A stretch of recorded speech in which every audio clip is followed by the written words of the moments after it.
स्वागत है आप सभी का। आप देख रहे हैं इकॉनमी टुडे और मेरे साथ जुड़ रहे हैं इस खास प्रोग्राम में प्रतीक जैन, जो पार्टनर है पीडब्ल्यूसी इंडिया के, और राजेंद्र अरोड़ा, जीएसटी के विशेषज्ञ। इस कार्यक्रम में आप दोनों मेहमानों का बहुत बहुत स्वागत। प्रतीक जी, आप ही से शुरुआत करते हैं। बहुत लंबी पोस्ट लिखी और जीएसटी के फायदों को वित्त मंत्री ने गिनाया है।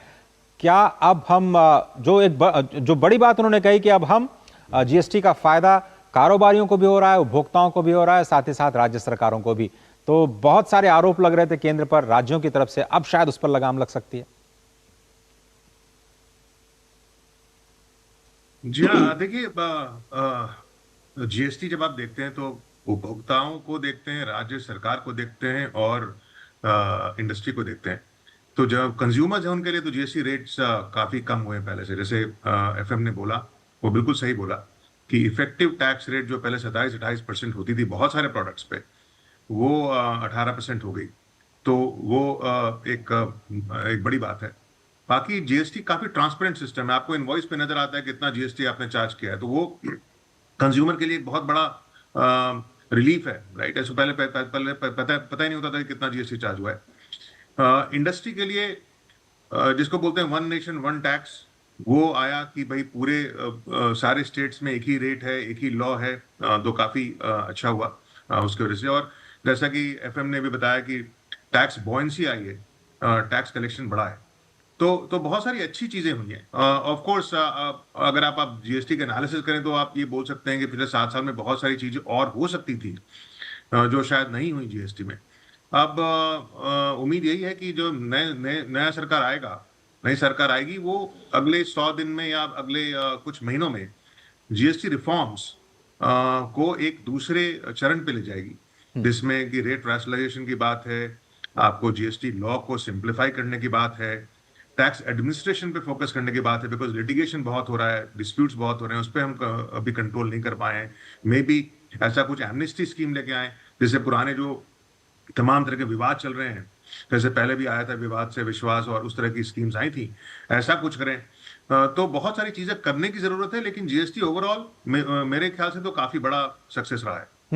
राजन जी, अब थोड़ा सा राज्यों की बात करते हैं। जीएसटी अगर ना आया होता तो राज्यों के राजस्व पर जो आंकड़ा वित्त मंत्री ने दिया, केवल 37 लाख करोड़ रुपए होता, अब 46 लाख करोड़ रुपए के पार है। तो सबसे ज्यादा बेनिफिशियरीज तो शायद राज्य ही हुए हैं, जिनको कॉम्पनसेशन भी दिया गया पहले 5 सालों में जो भी लॉस था। बिल्कुल सही कहा सर आपने। राज्यों को बहुत अधिक जो है इसमें फायदा हुआ है, और उसका सबसे बड़ा कारण जो है ना, एक ये जो किया है कि ये डेस्टिनेशन बेस्ड कंजम्पशन टैक्स है। तो जहां पर भी फाइनली गुड्स कंज्यूम होंगे, सर्विसेज कंज्यूम होंगी, उसी पर्टिकुलर स्टेट को टैक्स बिलोंग करेगा। तो इस केस में एक बहुत बड़ा ये फायदा राज्यों को हुआ है कि जो भी कंजम्पशन स्टेट्स हैं, स्पेशली उन लोगों को तो बहुत अच्छा रेवेन्यू मिला है। और दूसरा जो है यहाँ पर क्या है कि जो एक रेट वॉर होती थी बिटवीन दी स्टेट्स, क्योंकि अब one nation one tax one rate, तो उस केस में रेट वॉर का भी बहुत बड़ा जो प्रॉब्लम होता था स्टेट्स के बीच में, वो खत्म हो गया। तो आपस में वहां का जो बिजनेस है वो शिफ्ट होने की बजाय वहीं पर स्टे किया। तो these are some of the factors जिसकी वजह से जो स्टेट्स हैं they are at the benefit. और इन फ्यूचर ऑल्सो अगर रिफॉर्म्स की जब बात की जाए, तो अगर मैं कहूं कि अगर हम पावर को इलेक्ट्रिसिटी को अगर जीएसटी के प्रीव्यू में ले आते हैं, जो कि आज एग्जेम्प्ट है जीएसटी से, तो मैं समझता हूं कि एक इंडस्ट्री को बहुत बड़ा उससे फायदा हो सकता है, जो कि हैवी इंडस्ट्रीज है, जो कि इलेक्ट्रिसिटी को बहुत ज्यादा कंज्यूम करती है। और इवेंचुअली सर देखिए, जीएसटी का जो बेसिक कंसेप्ट है वो ये है कि जितने भी टैक्सेस हैं वो इंडस्ट्री की कॉस्ट नहीं बनने चाहिए। आज पावर जो है कि बहुत बड़ी कॉस्ट है, और उसके ऊपर जो टैक्स लगता है वो आज बहुत बड़ा कॉस्ट का हिस्सा बन जाता है, जो कि पास ऑन हो जाता है कंज्यूमर के ऊपर। तो अगर पावर को फ्यूचर में रिफॉर्म्स के ऊपर जैसे हम बात कर रहे थे, तो अगर वो ले आया जाए तो बहुत बड़ी जीत हो सकती है। और मुझे लगता है कि कम से कम पूरा ओवरऑल कॉस्ट स्ट्रक्चर में 2 से 3% की कॉस्ट की रिडक्शन हो सकती है, बिना कोई किसी भी स्टेक होल्डर को नुकसान किए हुए, ना कि सरकार ना इंडस्ट्री। और कंज्यूमर का फायदा जो अब जीएसटी में हो रहा है और बढ़ सकता है।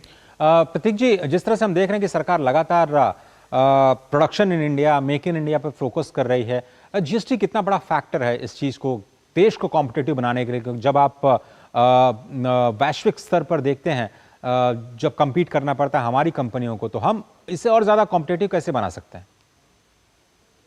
देखिए, जीएसटी आने के बाद ऑब्वियसली मैन्युफैक्चरिंग को काफी फायदा पहुंचा है, और दो तीन चीजें हुई हैं उससे। एक तो पहले जब आप एक्सपोर्ट करते थे कुछ भी प्रोडक्ट इंडिया से, तो कुछ टैक्सेस आपकी कॉस्ट बन जाती थी।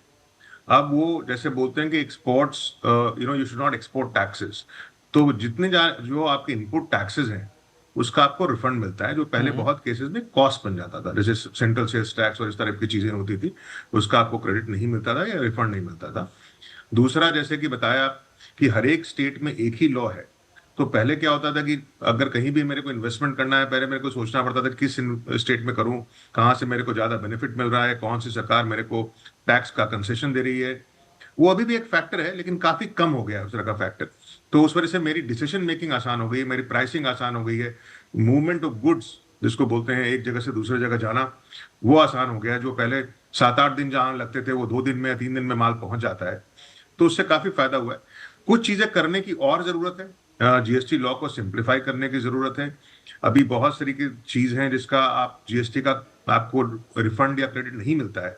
जैसे कि अगर मैंने कोई कारखाना बनाया, फैक्ट्री बनाई, उसमें जो जीएसटी मैंने पे किया उसको कंस्ट्रक्ट करने के लिए, उसका क्रेडिट या रिफंड नहीं मिलता है। आज लॉ में उसका ऐसा प्रावधान है, उसका क्रेडिट आपको, उसका रिफंड नहीं मिलेगा। तो उस तरह की जो चीजें हैं उसको आपको करने की जरूरत है। वर्किंग कैपिटल ध्यान देने की जरूरत है कि जो इंडस्ट्री को रिफंड है उसको जल्दी से मिले।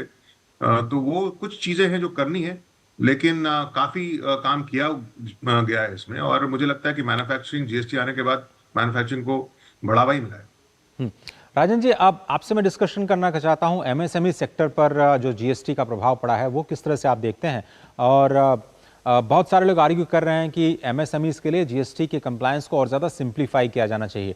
तो अभी क्या पेन पॉइंट्स हैं जब आपकी बात होती है अपने कस्टमर्स के साथ में, तो एमएसएमई किस तरह से ले रहा है पूरी जीएसटी व्यवस्था को? क्या वो इन ट्यून हो पाया है जो बदलाव हमने किए हैं 2017 के बाद? देखिए सर, एमएसएमई में प्रिंसिपली तो मैं कहूंगा कि लार्जली जो हमारी ऑर्गेनाइजेशंस हैं वो कहीं ना कहीं इन ट्यून हो गई हैं। एक आपस में एक दूसरे में समन्वय हो गया है सब्जेक्ट और उनके बीच में। लेकिन सर, कंप्लायंसेस अभी भी बहुत ज्यादा हैं और उनको रैशनलाइज करने की जरूरत है। जैसे कि बहुत सारी, मैं यहाँ पर डिटेल में चर्चा नहीं कर सकता, लेकिन बहुत सारी स्कीम्स ऐसी हैं, जैसे कि एक क्यूआरएमपी स्कीम है, quarterly return monthly payment scheme है।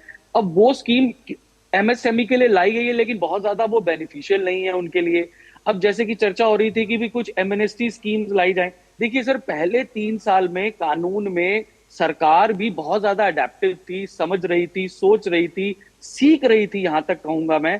तो टैक्स पेयर जो स्टेक होल्डर्स हैं उनके लिए भी तो वही समस्याएं थी ना, कानून को समझने के लिए और इम्प्लीमेंट करने के लिए। और उस समस्याओं से और उनके जो आफ्टर माथ है, जो उसके बाद की जो समस्याएं, जैसे कि बहुत सारे शो कॉज नोटिस आए, बहुत सारी और लिटिगेशन जैसे चर्चा हो रही थी वो चालू हो गई।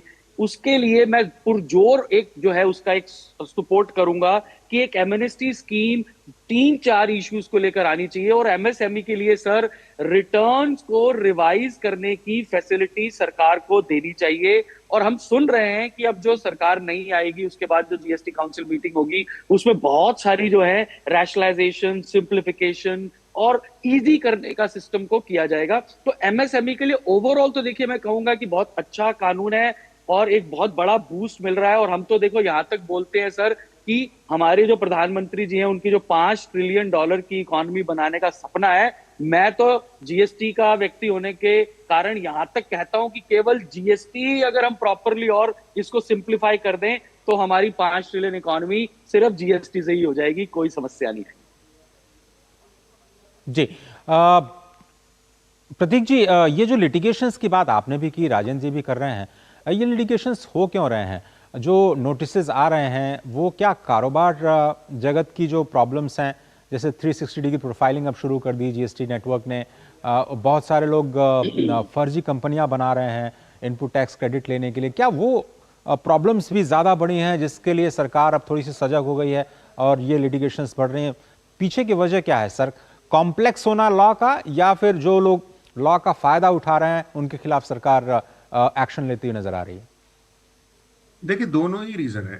और पहली बात मैं ये कहना चाहूंगा कि कहीं भी विश्व में जिस तरह का रिफॉर्म आता है तो वो कुछ सालों तक वो प्रॉब्लम होती है इंटरप्रिटेशन में। ये इंडिया कोई ऐसा नया नहीं है इसमें। तो पिछले अभी 7 साल हुए हैं जीएसटी को आए हुए। इस तरह के रिफॉर्म को सेटल होने में टाइम लगता है, तो इसको वक्त देना होगा। लेकिन कॉम्प्लेक्सिटी बहुत है। एक तो रेट ऑफ टैक्स पे काफी डिस्प्यूट्स होते हैं, क्योंकि मल्टीपल स्लैब्स हैं आपके, 5, 12, 18, 28 स्लैब्स हैं।